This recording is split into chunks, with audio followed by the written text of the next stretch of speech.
Reported, if you didn't hear, Tom Brady beats the NFL in Deflatega court case. The judge has nullified the league's 4-game suspension. A man I miss very much, Stephen A., is with us now from vacation. Stephen A., your reaction?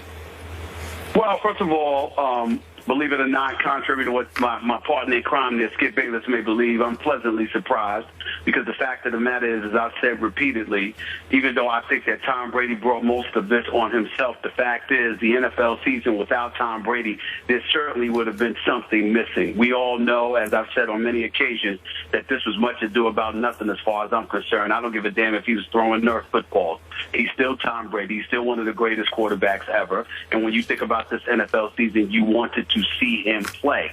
Having said all of that, I am surprised that the NFL lost this. They got it in the court they wanted it in. Roger Goodell and the National Football League got this heard in New York as opposed to Minneapolis. And considering the fact that the judges in this locale in New York City are supposedly league-friendly as opposed to union-friendly. The fact that this ruling came down, I think, is an incredible indictment against Roger Goodell. The case is still undecided. I expect the NFL to be who they are and to appeal this decision. It can obviously still go to the appellate court, but I definitely believe to a strong degree that Tom Brady was exonerated in all of this, and my hat's off to him. So, time out just a second. Do I hear you moonwalking off your old opinion by saying, oh, isn't this great that Tom Brady does get to play in week 1? Is that what you're saying? Skip, that's not moonwalking. You, as usual, you don't listen. You hear what you want to hear. You believe what you want to believe. Maybe that loud shirt you're wearing is blocking your ears to some degree. I've said on repeated occasions that Tom Brady brought this on himself. All he needed to do was to be a bit cooperative, a bit more cooperative, and it would not have come to this point. Tom Brady, according to reports, confirmed as much, because that's why he was willing to accept a 1 to 2 game suspension, in all of this, because they were going to deem it cooperative just as long as they did not insist on him admitting and acknowledging some level of guilt. If I remember correctly, that has been my consistent position. I've also stated on many occasions I still wanted him to play football. I just blamed this to some degree on him, because I felt that had he been a bit more cooperative, if you recall, Skip Bayless, I repeatedly said on numerous occasions, you are Tom Brady. If you have to call the commissioner himself, go take him out to dinner, meet with him in his office for lunch or whatever, and have a conversation and be real with him about what transpired, it wouldn't have come to any of this. So this whole process, this arduous process that took place, was on the shoulders of Tom Brady, as opposed to just Roger Goodell being incredibly irresponsible and weak in his arguments. But in the end, to pay $5,000 for an investigation, certainly you shouldn't hire Ted Wells again. That's number one. Number two, if you're Tom Brady, I'm going to agree with what Shannon Sharp said just a few minutes earlier. And by the way, Shannon, keep doing a great job. I'm proud of you, bro. Thank you, bro. The bottom line is Shannon Sharp highlighted how, if you're Roger Goodell, maybe it's in your best interest to step back and say, we lost this, let's move on in the best interest of the league, in the best interest of all parties concerned. You fought the good fight. You thought you had this power. The Players Association challenged it. They won. Eat it. Live with it, and let's move on and get back to the business of discussing football. Stephen A., I agree with you, and I'm shocked that the league lost this case also. But what it goes to show you, although the players and the owners gave Roger Goodell absolute power, the judge basically said, your power, you were so egregious in the punishment that you handed down, I have no choice but to vacate this. Well, I think the judge definitely said that, and it's perfectly within the judge's right to do so. I think the thing that we all have to be alarmed about is precedent usually states that the commissioner's power via the collective bargaining agreement is absolute. We're usually not inclined to usurp the authority handed to the commissioner by collective bargaining negotiation. Here was an exception where even the judge acknowledged that it was an aberration, that usually he nor any other judge is prone to lean in this direction and make these decisions. The fact that they were willing to do so in this case speaks to how egregious they felt Commissioner Goodell's abuse of power actually was in this case.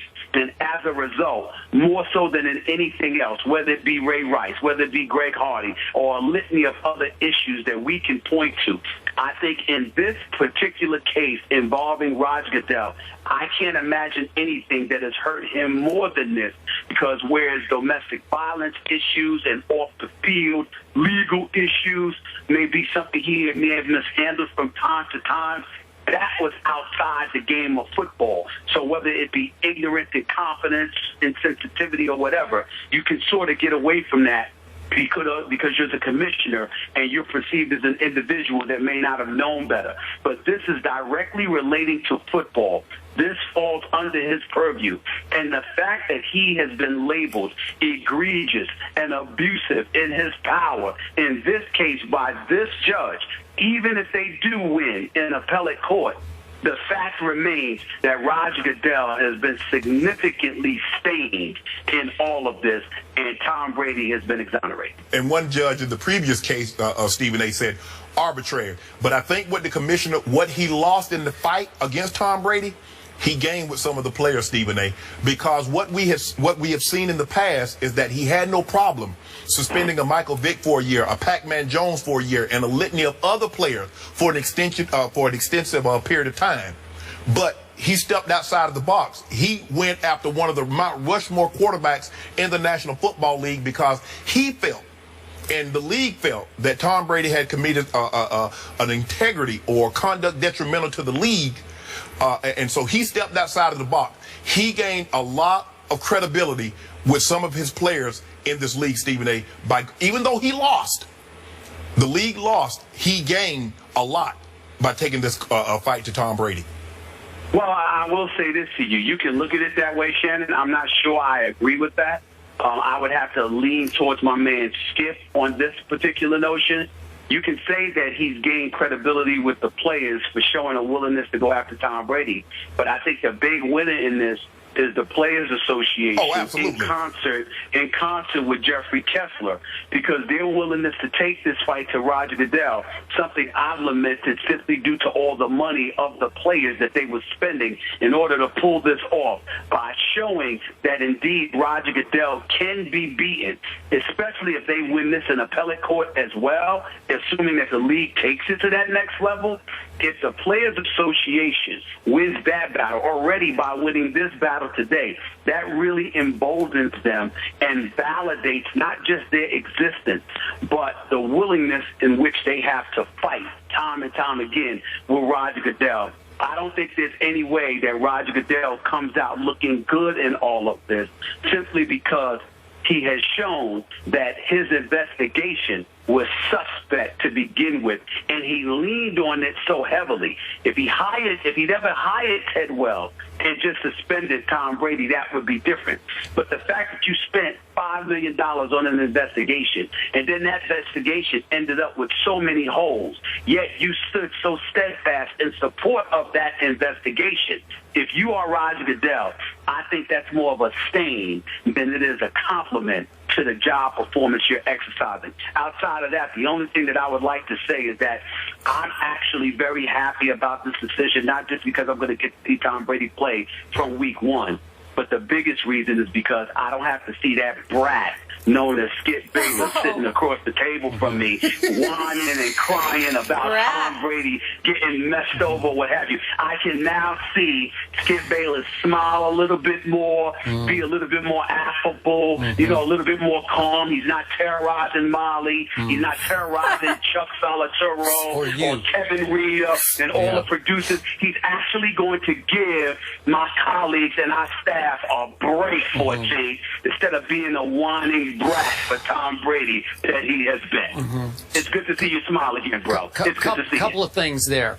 Number one, I hate it when you take vacation because you get to rest your vocal cords and you come back on even from remote and you talk even more than you usually do when you're sitting in this chair in the studio.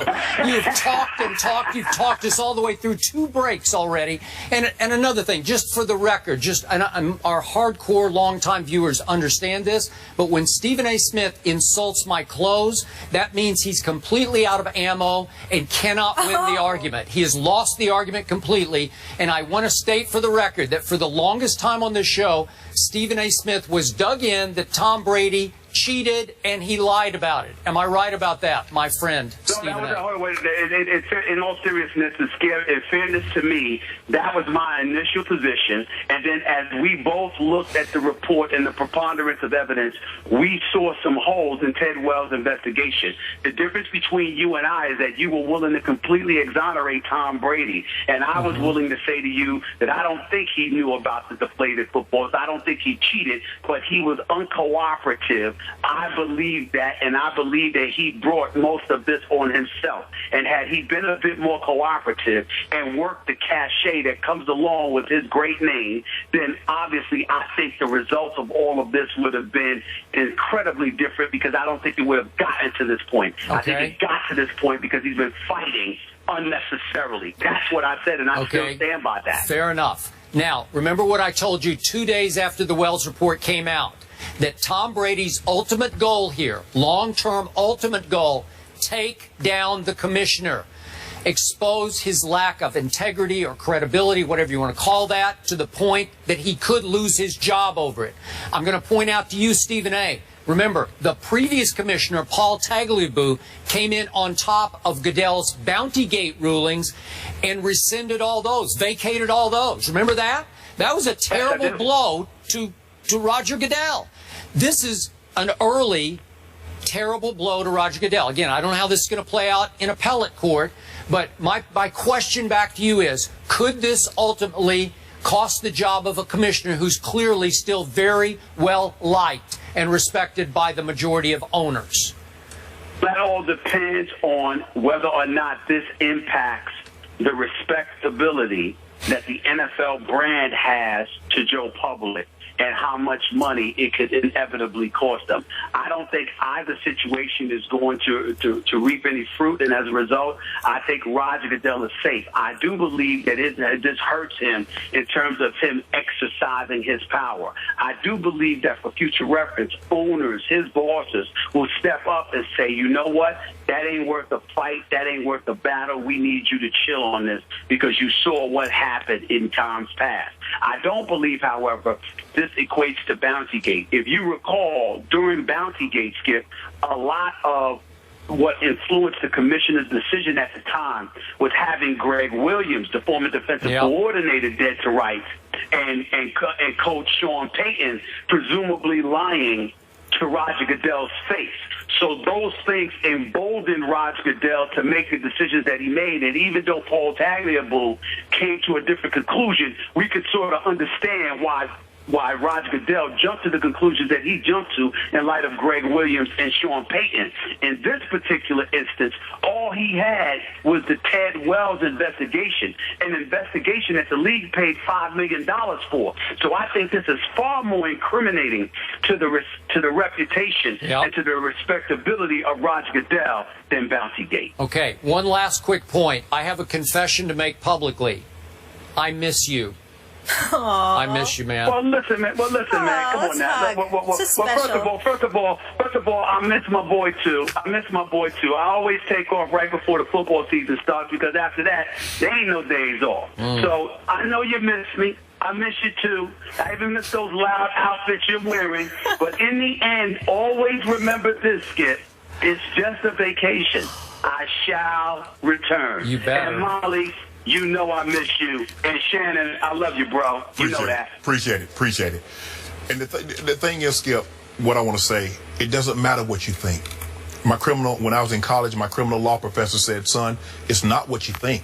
It's what can you prove. And looking at from the commissioner's point of it, okay, he thought he had Tom Brady. He thought he had enough probable cause. more probable than not, generally aware, whatever that standard is in civil that he was using.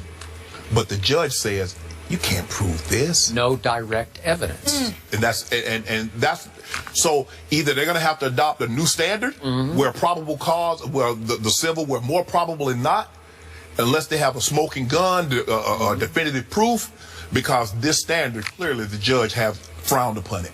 The standard works in the NFL court, but it doesn't work in the real court. Exactly. Right? I guess so. No. Stephen A., thank you so much for joining us. Hope you're relaxing. Have some fun there. Let your hair down. And I'm lovely. I'm lovely. I'll see y'all Tuesday. Drink some water for me, let your hair down. It means enjoy yourself. No, I won't say it. What? Oh, okay. Stephen A., we miss you. We'll see you soon here. You guys, I got to share 2 tweets. Foxborough Skip, your final thoughts. You know, Shannon, I'm sure a whole lot of Brady haters and Patriot haters are, so to speak, deflated right now as we speak. But listen, no Tom Brady for the first 4 games had cast a pall over the start of the NFL season. Yes. And now that he is definitely going to play weeks 1 through 4, I am so ready for some football. Yes. I think everybody is. I agree with you, Skip, because with him, if he had been suspended, that's the topic of conversation. Yep. No matter how great the games are, you're still talking about the New England Patriots, the reigning Super Bowl champs, playing without the Super Bowl MVP. Now that he's playing, now we can get back to talking about who has the best chance of getting to meet in Super Bowl 50. And as you mentioned, you have to like the Patriots because Tom Brady has given me no indication that he's slowing down. Now, you mentioned all the injuries on offense that I didn't even know about. I was just talking about their defense. But we know Coach Belichick teams, they progress as the season progresses. Don't be surprised if at the end we're like, I can't believe they got back again. Yeah. The Patriots-Cowboys? Patriots-Cowboys? Yeah, who you picking then? Oh, I reserve the right to not pick anybody if that happens. You got another one of your guys going. You know, I have mixed emotions because now Tom Brady will be back for the 4th game, if memory serves. That's at Dallas and Jerry World. Yes. So that I have mixed emotions because now that gives the Patriots a lot better chance of beating my Dallas Cowboys. The happiest people are the person that the network that has that game. They're the most happy. Wow. You've got some other things to watch tonight, though. Tim Tebow, we forgot about him. I will be watching every playing the snap Jets at 7. and hoping they're not last snaps. And then how about college football? Michigan at Utah. That kicks off tonight as well. How about we'll TCU discuss at Minnesota? all that fallout tomorrow right here on First Take. Shannon, thank you so Way much. to go. Thanks for having me, Molly. We'll see you Great again job. soon. Thank you. Skip, congratulations. Thank you you. guys for hanging with us. Have a great day.